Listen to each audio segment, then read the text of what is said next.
जिनका इंतजार था, आदरणीय मुख्यमंत्री, इस राज्य का चौथा मुख्यमंत्री,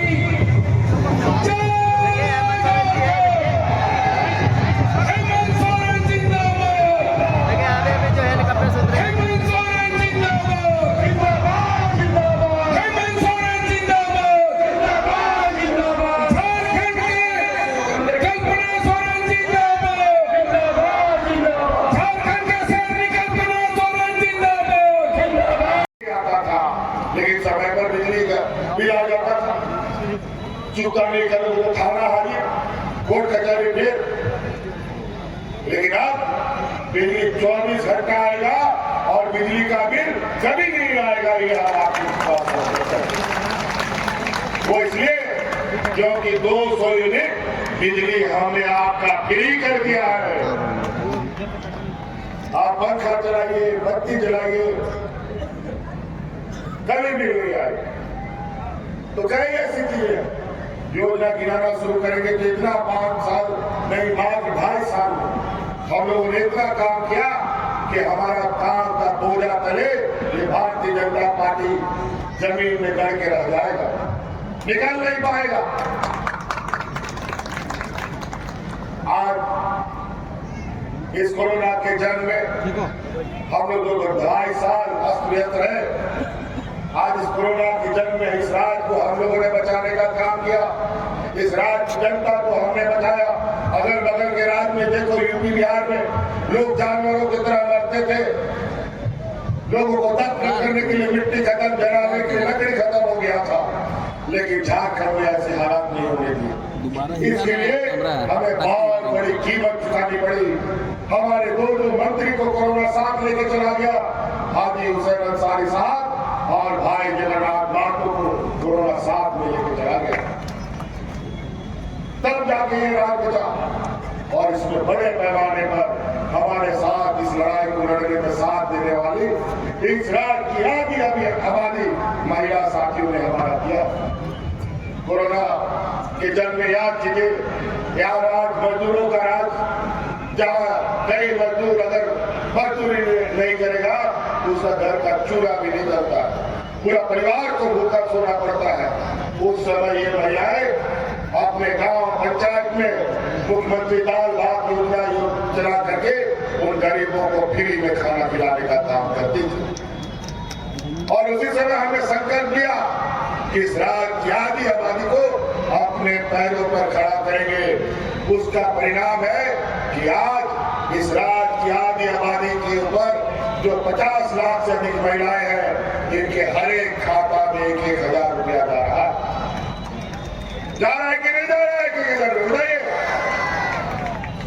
और हमने संकल्प लिया है फिर से अम्मा प्रसाद जी को चुनाव दिलाओ और आपके खाते में 5 साल के अंदर 1-1 लाख रुपया पहुंचाने का हम आपको वादा करते हैं। पहला कदम अब 1,000 रुपया आपका खाता में जा रहा है। दूसरा कदम हमने निर्णय सरकार में ले लिया है, दिसंबर में जो 1,000 रुपया आपके खाते में जा रहा है वो बढ़ करके 2,500 रुपया हो जाएगा।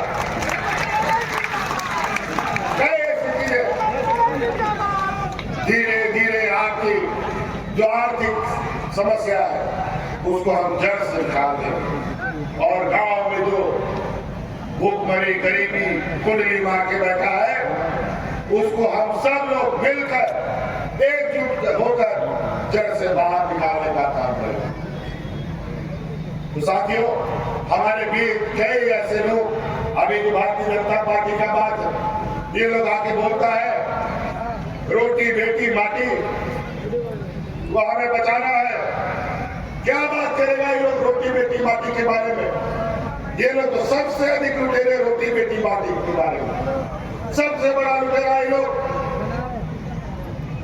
बेटी का बात करता है, यहाँ साहब का मुख्यमंत्री मंडला रहा है 1 साल से, सुपारी ले रखा है सरकार को गिराने का, लेकिन सरकार को गिरा नहीं, लेकिन 23 तारीख को उसको धकेल के वापस आसाम भेजने का काम करेंगे। अगर वो हिम्मत है तो यहाँ भी हिम्मत मजबूती से खड़ा है। एक साल तुम मेरा बाल नहीं ढका कर पाए। आज जिसके सर पर 50 लाख से अधिक गरीब महिलाओं का आशीर्वाद, आज जिस राज्य 50 लाख हमारी आंगनबाड़ी सेविका सहायिका का आशीर्वाद हो, आज जिसके ऊपर कर्मचारियों का, जिसको हमने ओपीएस दिया है, उसका आशीर्वाद हो, और जिस सर के ऊपर इस राज्य की बेटियों का आशीर्वाद हो, जिस राज्य के ऊपर यहाँ के बुढ़ा बुजुर्ग का आशीर्वाद हो, उसका कोई बात बाका नहीं करता। और आज ये लोग बेटी की बात करते हैं। पूछिए, नॉर्थ ईस्ट डेवलपमेंट अथॉरिटी का चेयरमैन है मुख्यमंत्री, असम में क्या हो रहा है, मणिपुर में क्या हो रहा है, वहां के आदिवासी महिलाओं को कैसे उनके साथ जी धरा हो रहा है, और बेटी का बात करता है यहाँ पर। वो जो उसको गुजरात में 35 मानों के रेपिस्ट लोगों को चुनाव में पेरोल में भेज करके वोट कौन मांगता है, पूछो। यहाँ पर पंजाब में राम रहीम जो बलात्कार के आरोप में जेल में है, उसको चुनाव में पेरोल में बाहर निकाल करके कौन वोट मांगता है। और यहाँ माटी का बात करता है, बेटी का बात करता है। और रोटी की बात, यही डबल इंजन की सरकार, जहां लोग राशन कार्ड हाथ में लेकर के भाग भाग मर गया। इनके पास गरीबों को सहारा देने के लिए पैसा नहीं है, महिलाओं को सशक्तिकरण करने के लिए पैसा नहीं है, किसानों का ऋण माफ करने के लिए पैसा नहीं है। और तभी तो डबल इंजन की सरकार में हजारों किसानों ने आत्महत्या की, और यही सरकार है जहां 2 लाख तक का किसानों का ऋण माफी करने का काम अभी लोगों ने किया। तो कई बातें, जमीन लूटने की बात, उद्योग के नाम पर, खनन करने के नाम पर, मांगने के नाम पर कौन उद्योग, कौन जमीन लूट रहा है, किसको विस्थापित होना पड़ रहा है, पूछो इनसे। सब इन्हीं के व्यापारी मित्र हमें को स्थापित कर रहे हैं। उड़ीसा में देखो, छत्तीसगढ़ का हरदेव का जंगल अपने व्यापारी मित्रों को दे दिया, वहां के आदिवासियों को खदेड़ा जा रहा है। जो विरोध करता है उसको नक्सलवाद बताता है और गोली मार देता है। इसीलिए हम लोग आने वाले समय में इन पैमानों से लड़ने के लिए, अब ये बोलते हैं हम लोग आएंगे तो विस्थापन नीति बनाएंगे, तुम आओगे तब ना बनाओगे, हम लोगों ने बना लिया है, इसे बस लागू करने वाले एक एक हिसाब देंगे। अभी कोयला कंपनियों से 1,36,000 करोड़ रुपए का बकाया हमने निकाला है, वो भी निकालेंगे। और आने वाले समय में कितने खनिज संपदा है उससे पाई पाई हिसाब लेंगे, और यहाँ के विस्थापित लोगों के बीच में वो सभी राशियों को बांटने का काम किया जाए। कोई गरीबी नहीं रहेगी। और आपने भैया को बाबा भैया मिश्रा माजिएगा बुलेट माजे को अब सरदार भैया उन्होंने स्वास्थ्य के खाना नोआ दिशा दो या चुनाव करा भोट सनाम फरोख फर लट्टू पुराव का तबरा सोहराय बहा छठ दिवाली सनाम हिजू करा, लेकिन नोआ चुनाव महाभारत सनाम को लट्टू पुराव करा आरोपन हाथे होते बा आरोपन फसला बा मी अमोल में मेरा बड़ा गुरुलिया आसरा ने मेरा बड़ा बनाते महागठबंधन हर हाल तनोड़े को जिताओ युद्ध होगा। और बहुत बढ़िया बात है, 1 नंबर ईवीएम मशीन में बटन, 1 नंबर, और कोई कंफ्यूजन नहीं है। और निश्चित रूप से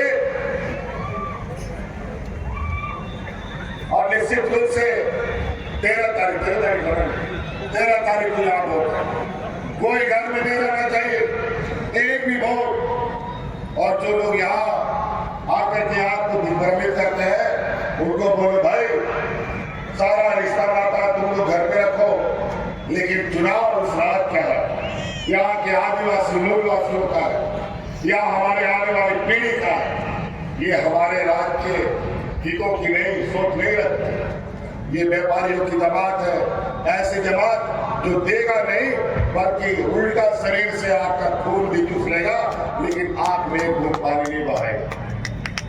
इसीलिए 13 तारीख को जिताइएगा ना, 200% जिताइएगा ना, विपक्ष का जमानत जब्त कीजिएगा ना। चलिए, बहुत बहुत धन्यवाद। इन्हीं बातों के साथ ನೋಡಲಿ ಕಥಾ ವಿಜಯದ ಅವರ ಮಧ್ಯೆ को आओ नाइके गुड़ी को आओ उनको सम्मान नसीबूत चलावा हुआ अनेक समाज को मत लॉयर और मत दायरा। इसी बात के साथ हम अपनी बातों को समाप्त करते हैं। बहुत बहुत धन्यवाद। जय जोहार, जय भारत। अपना कदम बढ़ाना शुरू किया तो यही मेरा भारतीय जनता पार्टी का लोग, यही विपक्ष का लोग हमें आपके लिए काम करने के लिए रोकते रहे।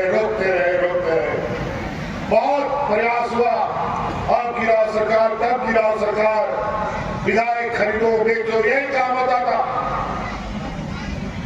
हमको आए दिन झूठे आरोपों में ईडी सीबीआई कराते रहता था।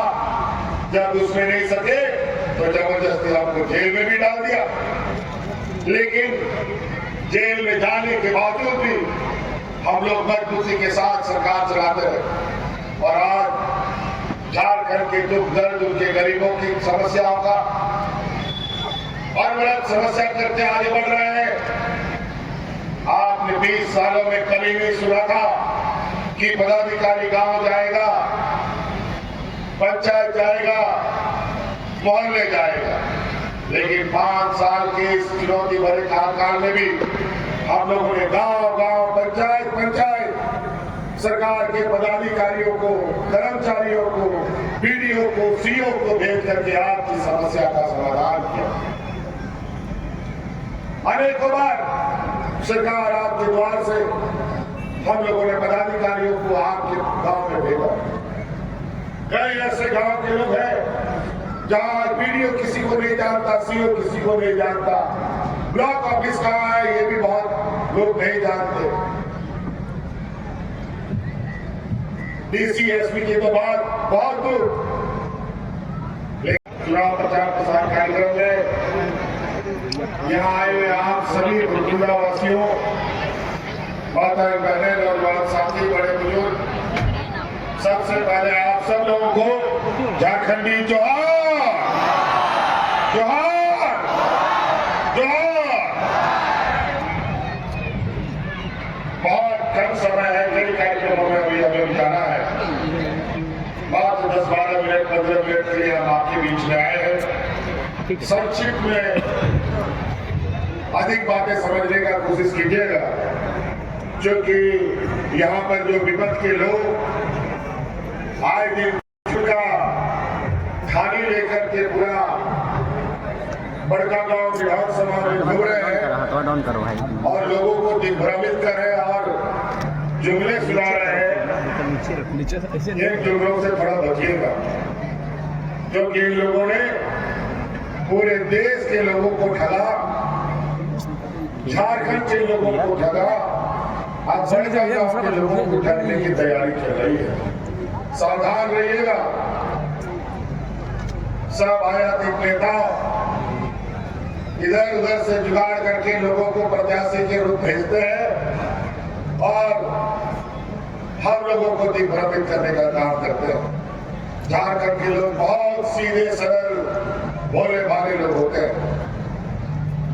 अभी 5 साल हम लोगों ने सरकार चलाया और आपकी स्थानीय विधायिका रही यमुना प्रसाद जी, हम सब महागठबंधन के लोगों ने फिर से इनको आपके बीच में प्रत्याशी के रूप में खड़ा किया। वो इसलिए खड़ा किया है कि विगत 5 साल मेरे सरकार के कार्यकाल में हमारा आग का नाक बड़का गांव के लिए यमुना प्रसाद जी ने काम किया और फिर से हमारे आपका नाम की जिम्मेवारी, बड़का गांव के लोगों की जिम्मेवारी हम इन्हीं के हाथ में सौंपना चाहते हैं, क्योंकि आपकी बात, आपकी समस्या है वो सीधे तौर पर हमारे तक आए। 5 सालों में इन्होंने आपकी बड़का गांव की कई समस्याएं, चाहे खनिज संपदा की बात हो, माइनिंग की बात हो, विस्थापन की बात हो, सड़क, बिजली, पुल पुलिया की बात हो, बहुत सारी बातें लगातार रही